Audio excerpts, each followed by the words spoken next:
నమస్తే. ఇన్నాళ్ళు నన్ను సపోర్ట్ చేస్తూ, ఎంకరేజ్ చేస్తూ మీ ప్రేమని నాకు అందిస్తున్న ప్రతి ఒక్కరికి కృతజ్ఞతలు. అలాగే ఈ వీడియో కూడా ఖచ్చితంగా మీకు ఉపయోగపడుతుంది. లైక్, షేర్ అండ్ సబ్స్క్రైబ్ చేసి మీ సపోర్ట్‌ని నాకు అందించండి. అలాగే ఈ వీడియో పట్ల మీకున్న అభిప్రాయాన్ని కామెంట్ సెక్షన్‌లో కామెంట్ చేసి తెలియజేయండి.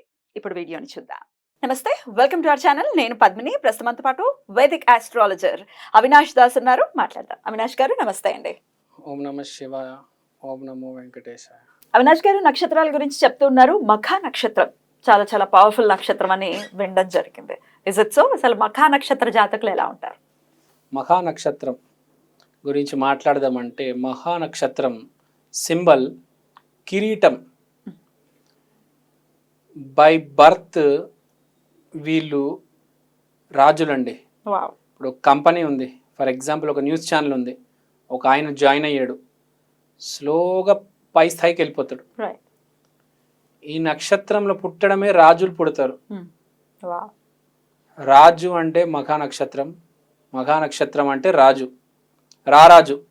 పుట్టుకతోనే రాజు. ఎందుకంటే పూర్వజన్మ కర్మలు అట్లా ఉంటాయి. అసలు మఖా నక్షత్రం చేసేది ఏంటి? సైనికులు చేసేది ఏంటి? సైనికులు చేసేది ఏంటి? బేసిక్గా పోరాటం. రాజు చేసేది ఏంటి? నిర్ణయం తీసుకోవడం, ఎవరు ఎలా బతకాలో చెప్పడం. ఇది ఈ పవర్ వీళ్ళలో చాలా బాగుంటుంది. వాళ్ళు ఏ ఫీల్డ్ లో అయినా ఉండనివ్వండి, వాళ్ళు ఏ ఫీల్డ్ లో అయినా ఉండండి, డెసిషన్ మేకర్స్ అవుతారు, CEO అవుతారు. మోస్ట్ టాలెంటెడ్ వీళ్ళే ఉంటారు. వీళ్ళ మీద వీళ్ళ కింద అనేది ఉండదు. ఇంకా వీళ్ళే రారాజు.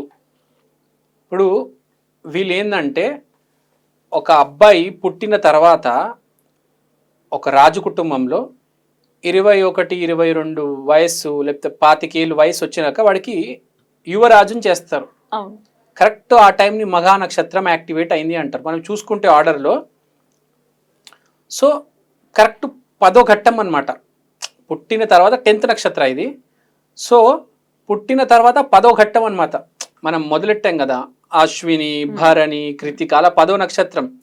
రోహిణి అంటే పిల్లోడు పుట్టాడు, అట్లా అట్లా అట్లా అట్లా వచ్చి 10వ నక్షత్రం కరెక్ట్ మహాగా ఆ పిల్లవాడిని సింహాసనం ఎక్కించి కిరీటం పెట్టడం. ఈ నక్షత్రం కూడా ఎక్కడుంది? సింహరాశిలో ఉంది. సింహాసనం మీద కూర్చోపెట్టడం. సింహరాశిలో నక్షత్రం ఉంది కాబట్టి సింహాసనం మీద కూర్చోపెట్టి కిరీటం ఎక్కిస్తాం. మాఘా నక్షత్రం అంటే హార్ట్ ఆఫ్ ద లయన్. మనకు సింహరాశి అంటే ఏంటి? అదొక డబ్బా అనుకుంటాం ఆ జాతక చక్రంలో. అది డబ్బా కాదు, అక్కడ ఒక సింహం ఉంది. కరెక్ట్ ఆ సింహం హార్ట్ ఉంటుంది చూడండి, అక్కడ ఒక స్టార్ ఉంది, దాని పేరే మఖ. అందుకనే మఖా నక్షత్రం అంటే హార్ట్ ఆఫ్ ద లయన్. ఇప్పుడు ఒక జంగల్ తీసుకుంటే రకరకాల యానిమల్స్ ఉన్నాయి, కానీ కింగ్ ఎవరు? Lion is the king of the forest. So దీని రిప్రజెంటేషన్ లయన్. సో ఎలక్షన్ టైంలో మనకు తెలుసు కదా, జంగల్ బుక్ అలాంటి చిన్నప్పుడు మనం సినిమాలు చూసాము. ఎలక్షన్ టైంలో సింహం వచ్చి అందరిని ఎలా ఓటు అడుగుతుంది, ఎంత నీట్గా అడుగుతుంది. నాకు ఒకసారి ఓటేయండి, మీకు నేను పండ్లు ఇస్తాను, కూరగాయలు ఇస్తాను, మీకు గడ్డి ఇస్తాను, మీకు ఏ లోటు లేకుండా చేస్తాను అని ప్రతి ఇంటింటికి వచ్చి అడుగుతుంది కదా సింహం అండి. అది. సో ఏ టైంలో ఎట్లా మాట్లాడాలి ఒక సింహానికే తెలుసు, ఒక పొలిటీషియన్కే తెలుసు. ఇప్పుడు మన తెలంగాణ సింహం రేవంత్ రెడ్డి గారు. సో అతనికి ఎక్కడో అక్కడ మాఘా నక్షత్రం ఇంపాక్ట్ ఉంటుంది, లేకపోతే అతను ఆ సింహాసనం ఎక్కలేరు. ఎవరైనా మాఘా నక్షత్రం ఇంపాక్ట్ ఉంటేనే సింహాసనం ఎక్కగలుగుతారు. మాఘా నక్షత్రంలో పుట్టిన గొప్ప వీరులు ఎవరంటే ఒకడు భీముడు, ఇంకోడు కర్ణుడు. కర్ణుడు కూడా మఖా నక్షత్రం. నెగిటివ్ అయితే కర్ణుడు సైడ్ వెళ్ళిపోతుంది, పాజిటివ్ అయితే భీముడు సైడ్ వెళ్ళిపోతుంది. కానీ ఎవ్వడు తక్కువ వాడు కాదు. కర్ణుడు ఎంత గొప్పవాడు, భీముడు కూడా అంతే గొప్పవాడు. మనం మైండ్ మనం పాజిటివ్ ఉంటే భీముడు వైపు తీసుకెళ్తుంది, మనం వైపు నెగిటివ్ వైపు ఉంటే కర్ణుడు వైపు తీసుకెళ్తుంది. నువ్వు కర్ణుడు అయ్యావా పై స్థాయికి వెళ్తావు, మళ్ళీ మొత్తం కింద పడిపోతావు, కంపెనీ నుంచి నేను తీసేస్తారు. అదే భీముడుగా ఉన్నావా అదే స్థాయిలో జీవితాంతం ఉంటావు. ఏ కంపెనీకి వెళ్ళినా నువ్వే పై స్థాయికి వెళ్తావు. చాలామంది MBA చేస్తారు, కానీ కొంతమంది మాత్రమే CEOలు అవుతారు. వాళ్ళు మాఘ నక్షత్రం వాళ్ళు. కంపెనీ గురించి ఆలోచించగలుగుతారు, మనిషి గురించి ఆలోచించగలుగుతారు. నాకేంటి అని అనుకోరు, సెల్ఫిష్ గా ఉండరు, సెల్ఫిష్గా ఉంటారు, ఏదైనా కంపెనీ కోసమే. అసలు ఎట్లాంటి ఫీల్డ్స్ బాగా సూట్ అవుతాయి వీళ్ళకి? వీళ్ళు ఏ ఫీల్డ్ అయినా సూట్ అవుతారండి. వీళ్ళు సెల్ఫిష్ కాదు, వీళ్ళు వాళ్ళు పనిచేసే దగ్గర అక్కడ ఉండే మనుషుల కోసం పనిచేస్తారు, వాళ్ళ కోసం వాళ్ళు ఎప్పుడు పని చేయరు. ఇప్పుడు ఒక మనిషి కోసం చేస్తారు, డబ్బు గురించి ఆలోచించరు. ఇప్పుడు ఫర్ ఎగ్జాంపుల్ ఒక షూటింగ్ జరుగుతుంది, ఒక ఆర్టిస్ట్ ఉన్నారు, ఏదో చిన్న తప్పు చేశారు, పోనీలే 5,000 3,000 అయిందా ఇచ్చేవాడికి. ఆర్టిస్ట్ మనుషుల కోసమే ఆలోచిస్తారు ఎప్పుడు. రాయల్, రీగల్, పాస్ట్ లైఫ్ డెప్ట్ ఉంటుంది వీళ్ళకి, ఒక పాస్ట్ లైఫ్ డెప్ట్ ఉంటుంది. నేను ఈ కంపెనీకి వచ్చి ఈ కంపెనీని ఇంతవరకు పైకి తీసుకెళ్ళాలి అని. ఇప్పుడు మా టీవీ కావచ్చు, ఈటీవీ కావచ్చు, TV9 కావచ్చు, రెడ్ టీవీ కావచ్చు, ఏ కంపెనీలైనా ఒక అధికారి ఒక మంచి స్థాయిలో ఒక CEO పొజిషన్లో పెడతారు. ఎందుకంటే ఆ కంపెనీని పైకి తీసుకెళ్ళాలి. మనం చూస్తూ ఉంటాము, చాలా ఛానల్స్ పైకి వస్తే ఒక మెట్టు ఎదిగాయి, ఒక్కొక్క ఛానల్స్ ఎలా పైకి వచ్చి మనం చూసాము. ఆ పొజిషన్లో ఆ పర్సన్కి కర్మ ఉంటుంది పూర్వజన్మ నుంచి. వీడు ఎక్కడి నుంచో వచ్చి ఇక్కడ కూర్చొని ఆ కంపెనీని అప్లిఫ్ట్ చేస్తాడు. వాడు తీసుకున్న నిర్ణయాలే, వాడు ప్రోగ్రామ్ ఓకే చేస్తే, వాడు ఎడిటింగ్ ఓకే చేస్తేనే ఆ ప్రోగ్రామ్ లైవ్ వెళ్తుంది, లేకపోతే వెళ్ళదు. అది అందరికీ సరిపోదు, అది ఆ టాలెంట్ అందరికీ ఉండదు, మాఘా నక్షత్రానికి మాత్రమే ఉంటుంది. సో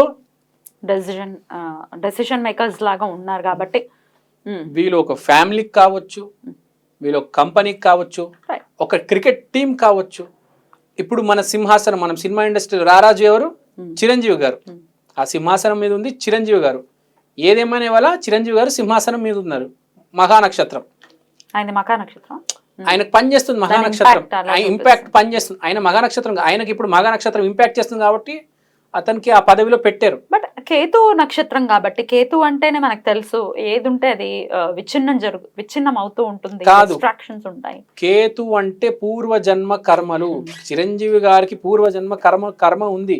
ఎక్కడో ఉండాల్సిన అతను ఎక్కడైనా ఉండొచ్చు, కానీ ఏ దేశంలో అయినా ఉండొచ్చు, కానీ ఈ దేశంలో ఇక్కడ తెలుగు వాళ్ళ కోసం వచ్చి ఇండస్ట్రీని, అతను ఏ దేశంలో, ఆఫ్రికా, యూరోప్ ఎక్కడైనా రావచ్చు,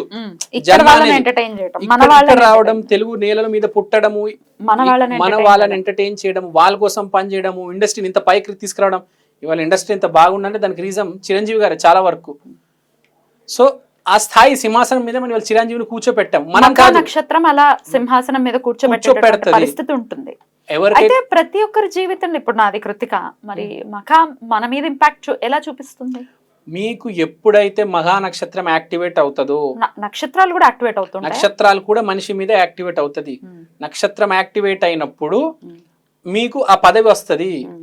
ఇప్పుడు మీ నక్షత్రాలు మఘా నక్షత్ర పవర్ఫుల్ ఉంటే, మీ లగ్న జాతకంలో మఘా నక్షత్రం కాదు, మీ నవాంశంలో ద్వాదశాంశంలో కూడా మఘా నక్షత్రం స్ట్రాంగ్ గా ఉంటే, అది గనక యాక్టివేట్ అవుతే మీకు ఆ పదవి వస్తుంది. మీరు చూడండి, సడన్ గా కొంతమంది, ఇప్పుడు రేవంత్ రెడ్డి వస్తారని ఎవ్వరు అనుకోలేదు, కానీ అతను వచ్చారు. సో ఎక్కడొక్కడ మఘా నక్షత్రం ఇంపాక్ట్ ఉంటుంది. రైట్. ఒకవేళ నెగటివ్స్ ఉన్నాయండి, మరి పాజిటివ్ గా మారాలి మా జీవితం అంటే ఎట్లాంటి రెమెడీస్ చేసుకోవాలి? ఇప్పుడు పాజిటివ్ గా మారాలి అంటే నేను ఒకటే చెప్తానండి. ఇప్పుడు కర్ణుడు మనం చూసాము ఏమయ్యాడు. ఇప్పుడు కర్ణుడు తక్కువవాడు ఏం కాదు. కర్ణుడు వల్లనే మహాభారత యుద్ధం చెయ్యాలి అన్న థాట్ దుర్యోధనుడికి వచ్చిందంటే అది కర్ణుడు వల్లే వచ్చింది. కర్ణుడు అండ్ భీష్ముడు వీళ్ళిద్దరు పవర్ ని చూసుకునే వెళ్ళాడు. రైట్. భీష్ముడు పెద్ద అయినా కర్ణుడు బాగా టాలెంటెడ్. వీళ్ళు కూడా యుద్ధంకి వెళ్లే ముందు ఒకసారి ఆలోచన చేయాలండి. విభీషణుడు ఉన్నాడు, ఇటు వచ్చేసాడు, రావణాసుడిని వదిలేసి రాముడి సైడ్ వచ్చేసాడు. ఏమైంది? పాజిటివ్ సైడ్ వచ్చాడు, బాగున్నాడు, లంకకి రాజు అయ్యాడు. కర్ణుడు ఏం చేశాడు? అధర్మాన్ని పట్టుకున్నాడు. చివరికి ఏ గతి ఏమైంది చూసాము. అతను తిరిగినటువంటి చేసినటువంటి సాంగత్యం దుష్ట సాంగత్యం, ఆబ్వియస్ గా ఏమైపోయింది, పతనం అయిపోయాడు. కానీ ఎంత టాలెంట్ ఉందంటే అతనికి, రథం మీద కృష్ణుడు ఉన్నాడు, పైన హనుమంతుడు ఉన్నాడు, కింద అర్జునుడు ఉన్నాడు, బాణం వేస్తే రథం కదిలింది. అంత టాలెంట్ ఉంది మనిషికి. కానీ ఏమైంది మీరు చూడండి, పతనానికి పోయాడా లేదా? సో మఘా నక్షత్రం వాళ్ళు కిరీటం చాలా ఇంపార్టెంట్. చిన్న కిరీటం బొమ్మ పెట్టుకోవడము, ఒక కిరీటం కొని తెచ్చి పెట్టుకోవడము. అది కాకుండా మఘా నక్షత్రం వాళ్ళకి ఫస్ట్ నుంచే తెలుస్తుంది. ఒక 10-15 మంది ఫ్రెండ్స్ ఉన్నా వాళ్ళందరినీ కంట్రోల్ చేసి డామినేట్ చేసి కొంచెం పై స్థాయిలో ఎప్పుడు ఒక లీడర్ లాగా ఉండేది మఘా నక్షత్రం. వాడు ముందు నుంచే తెలుసు వాడు లీడర్ అని, వాడు కింగ్ అవుతాడని. ఏ ఫీల్డ్కి వెళ్ళినా ఇప్పుడు కెమెరామ్యాన్లు చోటాకే నాయుడు గారు, సినిమా ఇండస్ట్రీలో చిరంజీవి గారు, అక్కడ మోడీ గారు, ఇక్కడ రేవంత్ రెడ్డి గారు, వాళ్ళకి ముందే తెలుస్తుంది. వాళ్ళు ఏంటంటే కొంచెం హుందాగా ఉండాలి ఎప్పుడైనా. ఇప్పుడు వైట్ షర్ట్ వేసుకున్నా కూడా దానికి మంచి గంజి పట్టిన ఇస్త్రీ వేసి కొంచెం హుందాగా ఉండాలి అనమాట. ఎప్పుడు పిచ్చోళ్ళలాగా ఉండకూడదు. అలాంటి వాళ్ళకి బాగా నచ్చదు. చాలా రాయల్ గా ఉండాలి. రాయల్ కలర్స్ వేయాలి. దాని యాక్టివేషన్ ఎక్కువ ఉంటది. ఏదైనా బండి కూడా రాయల్ బండి కొనాలి. పిచ్చిగా పిచ్చి బండ్లు కొనకూడదు. పిచ్చి colour, royal colour, white colour, అట్లాంటి బ్లాక్ కలర్స్ అంటే రాయల్ కలర్స్ కొనాలి. రైట్ అండి, చాలా బ్యూటిఫుల్ గా ఎక్స్ప్లెయిన్ చేశారు. Thank you so very much. నమస్తే.